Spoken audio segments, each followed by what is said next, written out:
Quý vị các bạn thân mến, đây là địa chỉ của một cái quán bánh canh gà mà nghe nói là rất là nổi tiếng ở tại thành phố Buôn Mê Thuột. Địa chỉ của quán này là số 93 đường số 8A thôn 2 Hòa Thuận. Và bánh canh này có một cái tên rất dễ thương, bánh canh chờ đợi. Nghe nói vậy thôi nhưng mà hôm nay mình lo đi sớm. Tại sao chờ đợi mới 6 giờ sáng làเราđi rồi. Đi rồi xong rồi chạy lên chợ Đạt Lý để mà làm sampling. Rồi mời bà con bác vô khám phá thử nha. Hồi nãy mình chạy xe mình chạy qua là hút luôn. Bởi vì đi ngang đây nghĩ là đâu phải là cái quán đâu. Đó, nhìn cái sân rồi có đống củi rồi có đủ thứ hết, nhìn rất là buồn cười luôn. Mình không nghĩ đây trong đây có bán mà cũng không có bảng hiệu gì luôn. Không biết có đúng quán không nữa. Oh yeah. Dạ, chào mấy anh chị.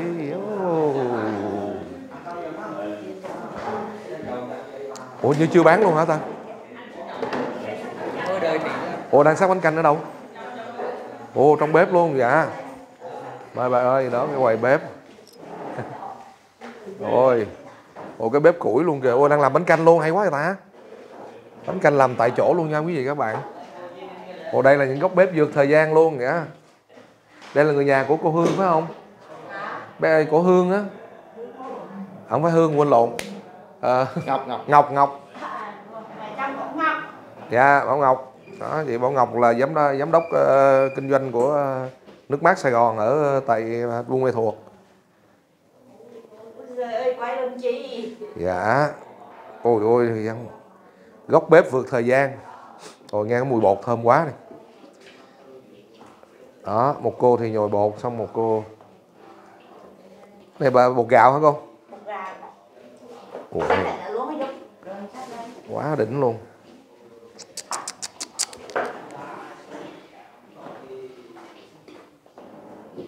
Đó, xong sau đó cô cán ra, một cô thì cán ra xong sắc. Trời làm cực quá cô, sao không lấy sẵn về làm hả cô? Bột đi đặc biệt hơn thì Dạ. mua của họ không? Ồ dạ, bột này mình tự làm. Cái này chắc gia đình mình làm cũng nhiều năm rồi hả? Mấy nghe nói chỗ này làm mấy đời hả cô? Hả chị?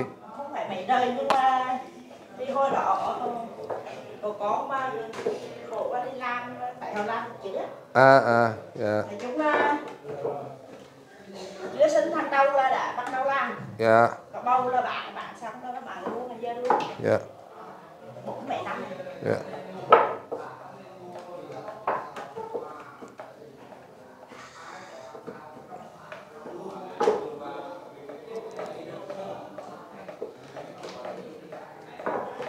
Bán là bao nhiêu năm rồi chị? 40 mấy năm. Trời ơi. Ồ, gần nửa thế kỷ luôn. Dễ sợ. Ồ, vậy là gì bán lúc con gì còn nhỏ xíu luôn á. Còn trẻ. Ôi nó. Khi có bông cú lâu là bán. Chứ là mốt có 4 năm. Quên 3 năm. 30 mấy năm. Dạ. Đồng 37 tuổi ra 37 năm. 40 năm là đủ.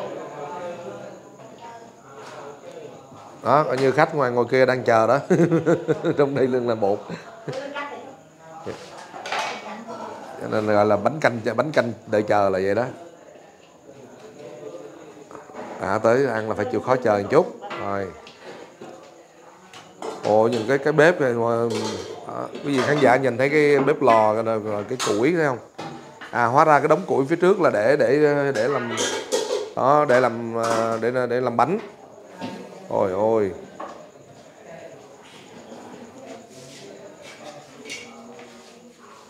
Làm tại chỗ luôn, cán tại chỗ luôn rồi ra để ăn tại chỗ luôn.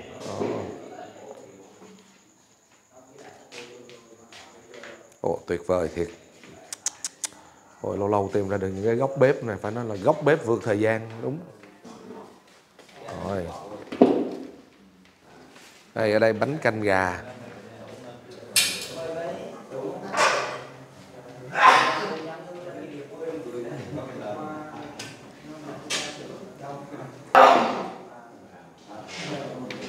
Đó gà trống luộc sẵn.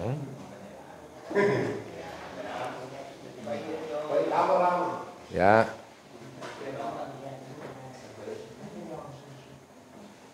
Quá đỉnh. Ồ. Gà trống nha, gà trống nha chứ không phải gà.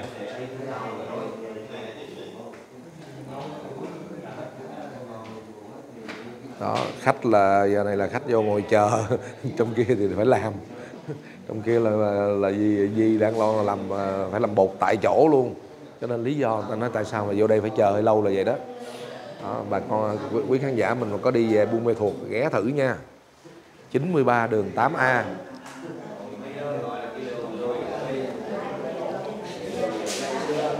Đó, giờ khách bắt đầu vô đông đông kìa, đó vô ngồi chờ ngoài sân. Rồi có một bàn khách ngồi cũng đang ngồi chờ kìa.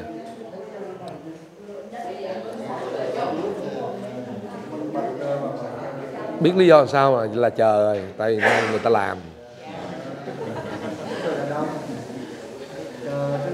Chờ chứ không phải là vì là khách quá đông mà là chờ.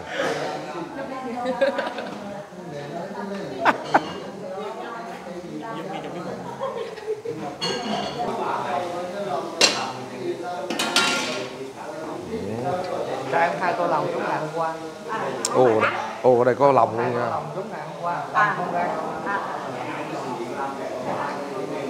Ồ, có bánh canh lòng nữa nha, có lòng gà nữa ngon nữa nha.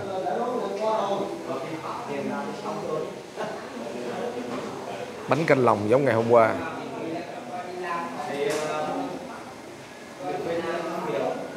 Ủa, lòng là ăn lòng không á hả chị?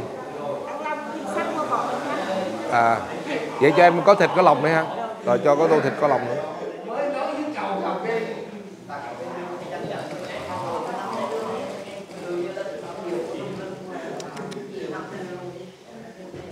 Đó, cái bánh canh đó đưa vô nấu.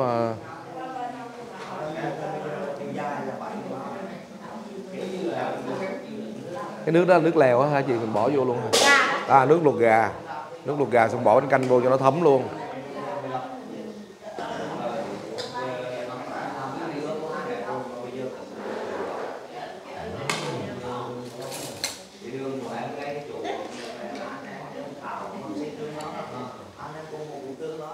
Chi việc số 7 con chi đó. Trên 20.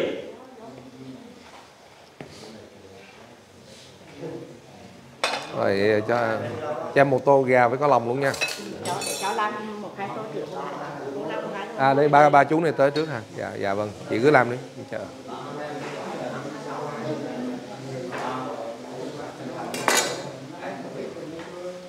Đó, gà xé. Gà này gà ta chắc luôn. Gà ta luôn.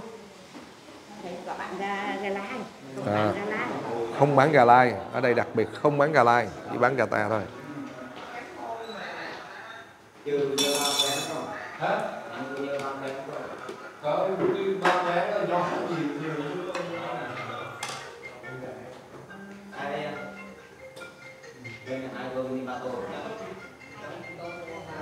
Dung ơi, Dung đưa cho anh Thành để Dung.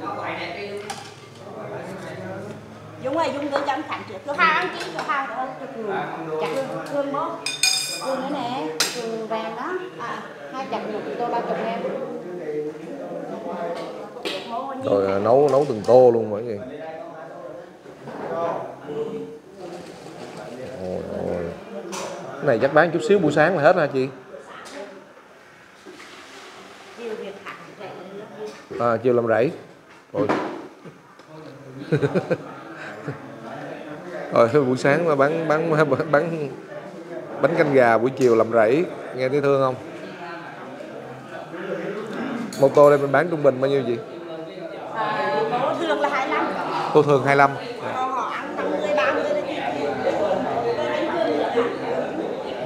Hạnh được mà.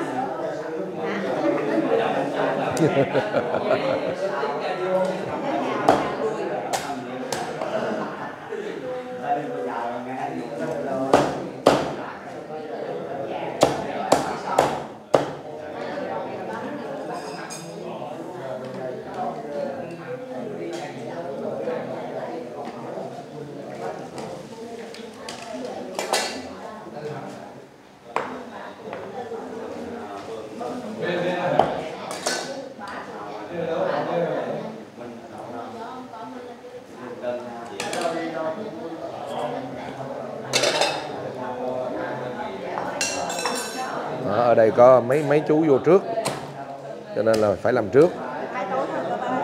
Dạ. Rồi xong rồi tới em đúng không?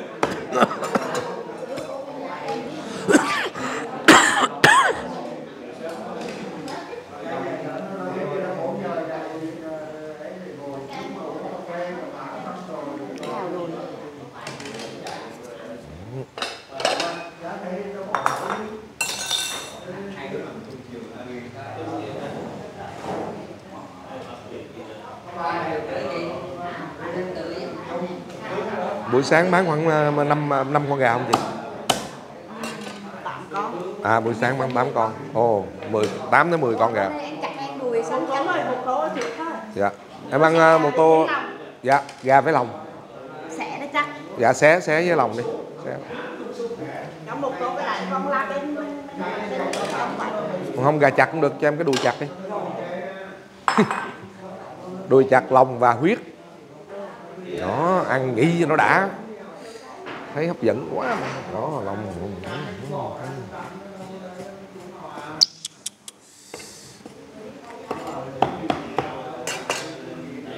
Ở đây không để tên gì hết luôn. Xưa giờ bán 30 mấy năm không có bản hiệu gì luôn, không tên gì luôn.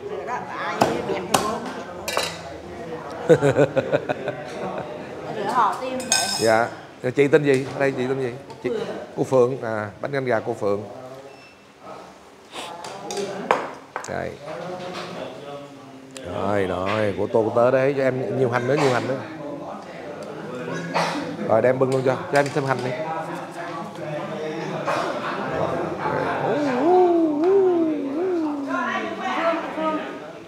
Có chanh ớt ngoài đó rồi không chị? Ôi, ăn bánh canh đùi với lòng ngon lắm nha.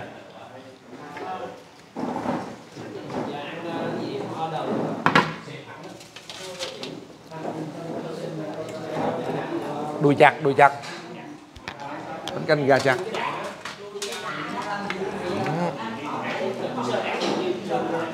Xỉu luôn. Trời ơi. Cái này phải chụp một bát mới được.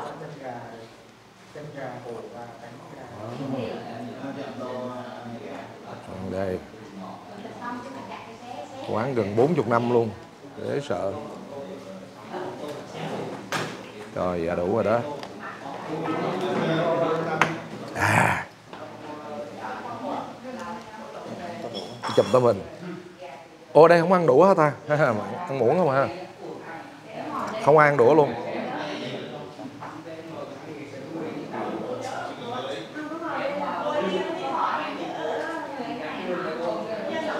Ngon quá. Ở đây người ta mỗi người một tô một muỗng à, không có đũa.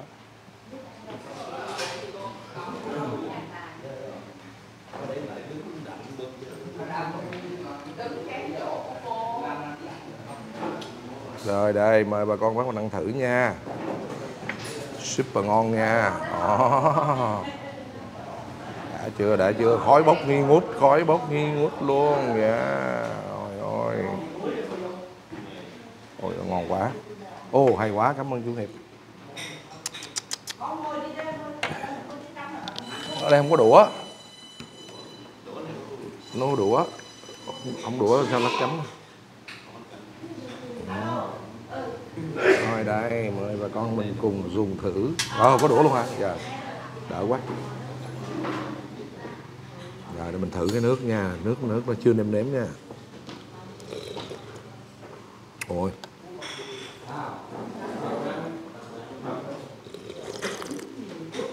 Ngọt thanh lắm luôn. Nước ngọt tự nhiên luôn. Nước luộc gà. À.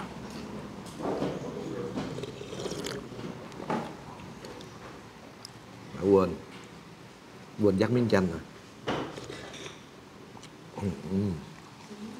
Quá chất lượng. Rồi thêm miếng nước mắm vô cho nó thơm. Đây. Rồi anh cảm ơn.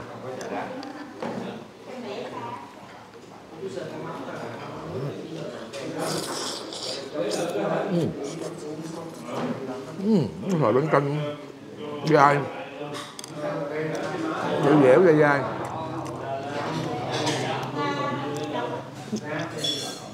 Nó sực sực.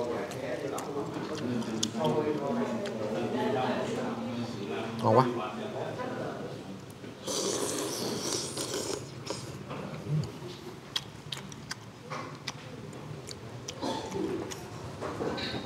Đây chấm nước lòng vô. Rồi sáng làm tô bánh canh là tỉnh rượu bia luôn.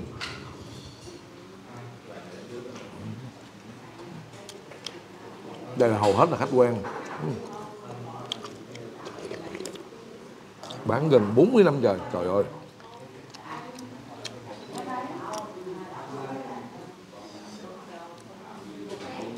Chắc cái quán này chắc là mình là người lần đầu tiên. Mình là người đầu tiên tới quay quá.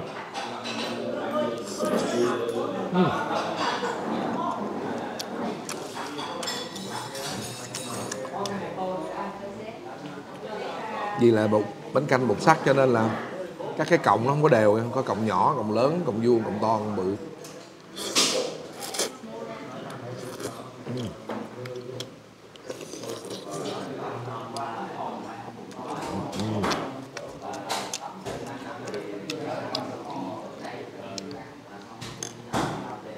Con gà là phải bóc. Đó, bóc luôn nó ngon. Cà. Rồi thử miếng gà này nè, đó, gà đùi gà chặt nha.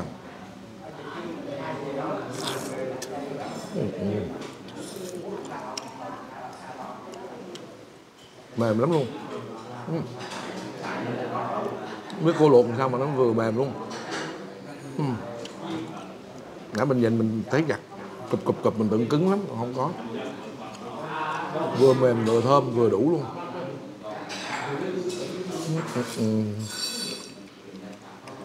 Rồi.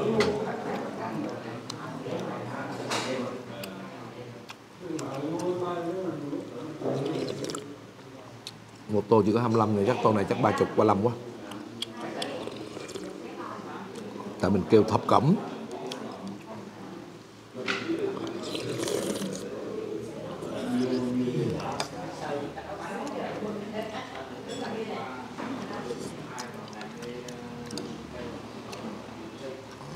Lòng nè, tim gan.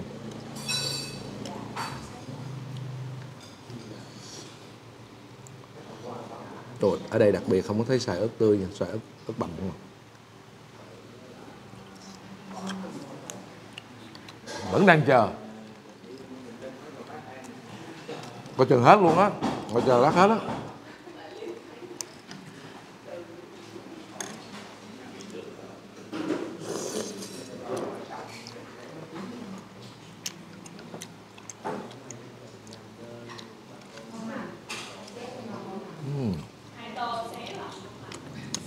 Xé lòng.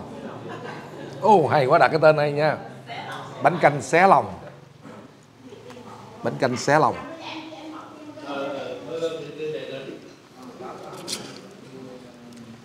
Bánh canh chờ đợi, bánh canh xé lòng. Hay quá. Chỉ có tại Buôn Ma Thuột.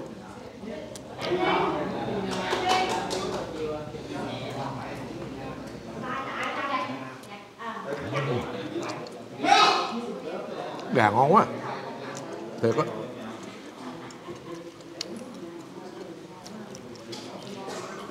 Ăn cái gà chặt á ngon lắm. Đỡ khô.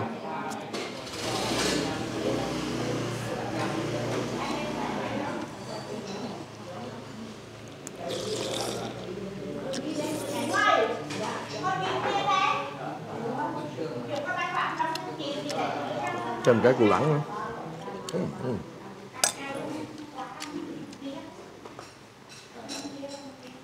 Bỏ vô. Cho em tắm miếng nước mắm. Cái này là ăn. Dân mà biết ăn là nhìn cái cục này là thấy chịu không nổi rồi đó. Cục này là một xị luôn á.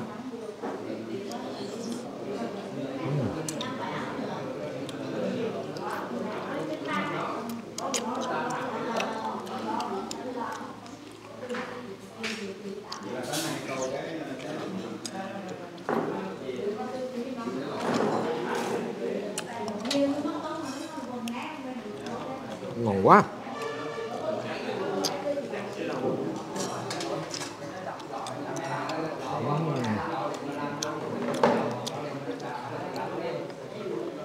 Góc bếp vượt thời gian.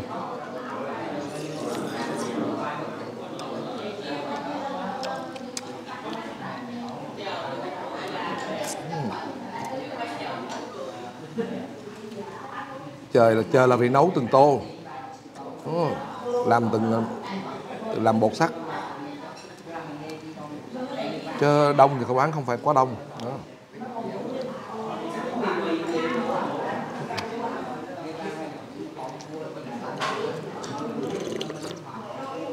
Rồi, quý bà con cô bác mình có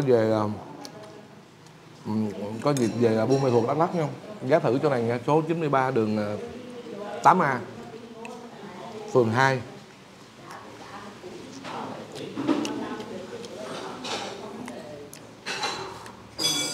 Phường 2 Hòa Thuận. Mình không biết Hòa Thuận là gì, nhưng mà bây giờ mình sẽ ghi lại cái địa chỉ dưới đây bà con, mình đi tìm thì cũng rất dễ, cái chỗ này rất là dễ tìm luôn. Nhưng mà không để ý là không thấy, nãy mình đi hút qua rồi, giờ mới đi ngược trở lại. Bánh canh chờ đợi hay gọi bánh canh xá lòng, gần 40 năm ở Buôn Ma Thuột, mà không phải ai ở Buôn Ma Thuột cũng biết. Ra tạm biệt quý khán giả.